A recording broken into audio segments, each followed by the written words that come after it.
the changing system of hospital and healthcare that is changing at such blinding speed in so many ways that it is difficult for us to have a regulatory climate that's appropriate. So this fall, we had, going back to the fall of 2014, we had extensive number of hearings through our healthcare roundtable process that has resulted in a package of bills that are being heard today. And as we've seen across the country, there's a pattern of anti-competitive practices that have resulted in increased costs for consumers. And through this package of legislation, it's our hope that we can ensure that Connecticut residents have access to affordable, quality health care.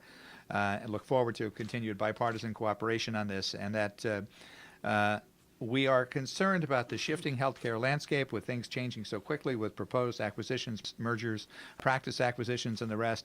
And our proposals aim to present comprehensive initiatives to reduce costs for consumers, to maintain access to affordable care, empower consumers to make the best health care decisions for them and their families, and support low-cost, high-quality providers to ensure continued diversity and competition in the market. So we are concerned about access to quality care, transparency in billing, and also making sure that the interests of communities are protected. I think this might be the first piece of major legislation in which leaders on the Republican side and Democrat side got together and have proposed it to a committee.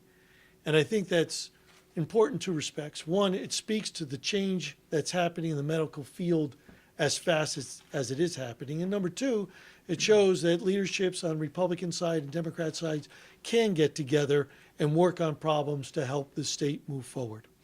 Senator Looney has pointed out, we have 9 bills Right. that are out there, 2 of which are insurance that have already been dealt with, and the rest are in front of public health. But the idea is to talk about the fact that health care costs are rapidly increasing. Why are they increasing?